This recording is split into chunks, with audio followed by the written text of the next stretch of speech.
अस्सलाम वालेकुम वरहमतुल्लाहि वबरकातुहू औज़ु बिल्लाहि मिनश शैतानिर रजीम बिस्मिल्लाहिर रहमानिर रहीम శాపగ్రస్తుడైన సైతాను బారి నుంచి సృష్టికర్త అయిన అల్లాహ్ యొక్క రక్షణని అల్లాహ్ యొక్క సాయాన్ని రక్షణ వేడుకుంటూ ఉన్నాను ఆమీన్. అల్లాహ్ ప్రవక్త ముహమ్మద్ సల్లల్లాహు అలైహి వసల్లం గారిపైన శాంతి సుఖాలు కురిపించండి వల్ల ఆమీన్. ఈరోజు మనం దువాయే కునూత్ గురించి తెలుసుకోబోతూ ఉన్నాము. దీన్ని మనం తరావీ నమాజులో విత్ర నమాజులో చివరిలో మనం ఈ యొక్క దువా చదువుతూ ఉంటాం. దీని యొక్క దువా ఏమిటి, ఈ దువా యొక్క అర్థం ఏమిటి, ఈ దువాలో ఆమీన్ అని ఎక్కడ చదవాలి, ఆమీన్ అని ఎక్కడ చదవకూడదు, మరి ఈ దువాలో మనం దేవుణ్ణి ఏమడుగుతున్నాం, అరబ్బీలో పాటు తెలుగులో దీని యొక్క అర్థాన్ని తెలుసుకోవడానికి ప్రయత్నిద్దాం. మరి దీంట్లో దువాయే కునూత్ అని అంటారు, మరియు కష్టకాలంలో దీనిని కునూతే నాజిలా కూడా అని చెప్తారు. మరి ఈ యొక్క దువాలో మనం కొన్ని విషయాలు దేవుణ్ణి అడుగుతూ ఉన్నాం. అవేమిటి అంటే, ఒకటి హిదాయత్ అడుగుతున్నాం, హిదాయత్ అంటే సన్మార్గం. రెండవది ఆఫియత్ అడుగుతున్నా అంటే దేవుణ్ణి క్షేమం అడుగుతూ ఉన్నాం. మూడవది విలాయత్ అడుగుతూ ఉన్నా అంటే సంరక్షణ అడుగుతూ ఉన్నాం. నాలుగవది బరకత్ అడుగుతూ ఉన్నాం, బరకత్ అంటే శుభం. ఐదవది హిఫాజత్ అడుగుతూ ఉన్నాం అంటే రక్షణ. సన్మార్గం, క్షేమం, సంరక్షణ మరియు శుభం మరియు రక్షణ, 5 విషయాలని దేవుణ్ణి అడుగుతూ ఉన్నాం. ఈ 5 విషయాలు ఏమిటి? సరైన దారిలో నడిపించమని, హిదాయత్ ఇమ్మని చెప్పి అడుగుతూ ఉన్నాం మొదటి లైన్లో. ఇక రెండవ దాంట్లో అఫియత్ అంటే క్షేమం అడుగుతూ ఉన్నాం, అంటే శారీరక, మానసిక మరియు ఆత్మీయ ఆరోగ్యం కోసం. ఇక మూడవది సంరక్షణ అంటే విలాయత్, అల్లాహ్ మనకు తోడుగా రక్షకుడిగా ఉండాలని అడుగుతూ ఉన్నాం. ఇక నాలుగవది బరకత్ అంటే శుభం, మనకు ఉన్నదానిలో తృప్తి, అభివృద్ధి కలగాలి అని, దేవుడిచ్చిన సంపాదన, ఆరోగ్యము అన్నిటిలో కూడా తృప్తితోటి దాంతో ఆనందంగా ఉండాలి అని. ఇక హిఫాజత్ అంటే రక్షణ, రాబోయే ఆపదలు లేదా చెడు నిర్ణయాల నుంచి రక్షణ ఇవ్వమని దేవుణ్ణి అడుగుతూ ఉన్నాం.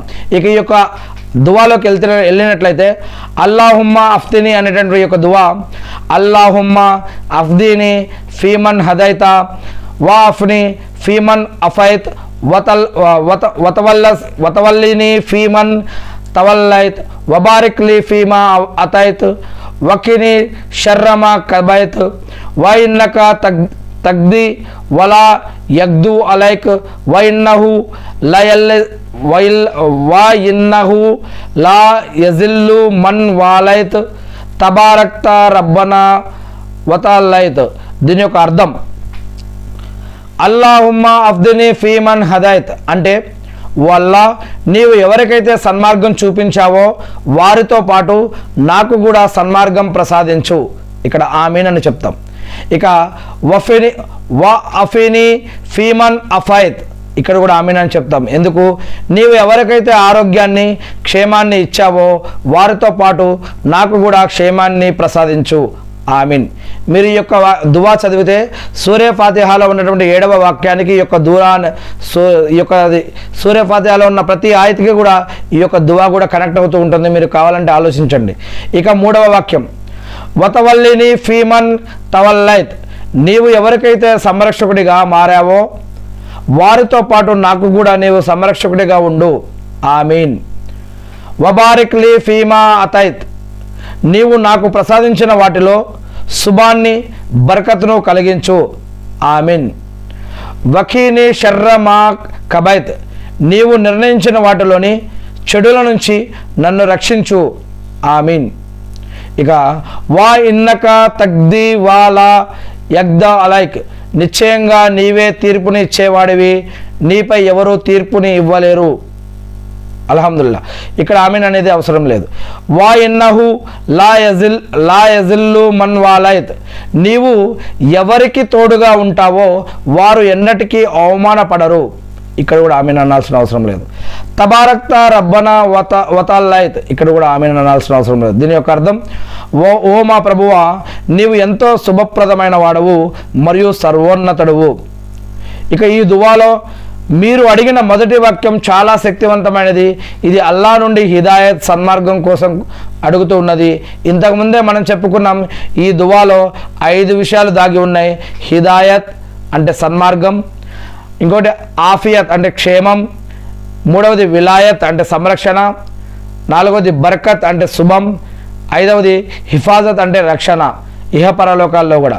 ఇక ఇది వితర్ నమాజులో సాధారణంగా ఇషా నమాజ్ తర్వాత చదివే వితర్ నమాజ్ చివరి రకాతులో రుకుకు వెళ్ళే ముందు ఈ యొక్క దువాని మనం ఎక్కువగా చదువుతాం.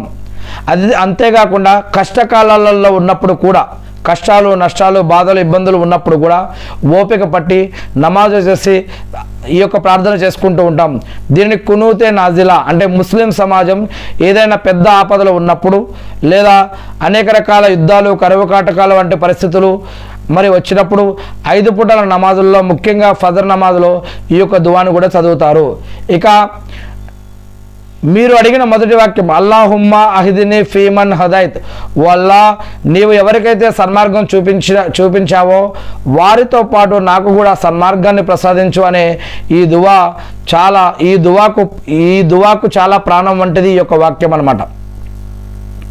అల్లా సుబ్హానహు వ తఆలా మనందరికీ కూడా ఇహపరలోకాలలో శుభాలను ప్రసాదించుగాక, ఆమీన్. ఇక అంతేకాకుండా కునైత్ దువా చదివేటప్పుడు లేదా వింటున్నప్పుడు ఆమీన్ అని ఎక్కడ చదవాలో మనం ఒకసారి ఇప్పుడు చూడటం జరిగింది. కానీ 2 సందర్భాలు మీరు ఒంటరిగా నమాజ్ చదువుతున్నారు లేదా ఇమాం వెనుక ఉండి వింటున్నారా అనే దానిపై ఆధారపడి కొన్ని సందర్భాలు ఆధారపడి ఉంటాయి. ముఖ్యంగా కునూతే నాజిలా అంటే కష్టకాలంలో చదివే సందర్భంలో ఇమాం గట్టిగా చదువుతూ ఉంటే ముక్తదిలు వెనక ఉండి ఆమీన్ అని చెప్తూ ఉంటారు. వేడుక అంటే దువాలో మొదటి 5 వాక్యాలు అల్లాను వేడుకునేవి, రిక్వెస్ట్. ఇమాము వీటిని చదువుతూ ఉన్నప్పుడు మనం వెనక మెల్లగా ఆమీన్ ఆమీన్ ఆమీన్ అని చెప్పవచ్చు. అల్లాహుమ్మా అఫ్తిని ఫీమన్ హుదైత్ ఆమీన్, వాఫిని ఫీమన్ అఫైత్ ఆమీన్, వతవల్లని ఫీమన్ తవల్లైత్ ఆమీన్, వబారిక్ లీ ఫీమా అతైత్ ఆమీన్, వకీని షర్రమా కదైత్ ఆమీన్. ఈ విధంగా అనమాట. అల్లా గొప్పతనం మరియు ప్రశంసలు భాగాలు ఎక్కడైతే ఉన్నాయో అక్కడ మనం మౌనంగా ఉండాలి.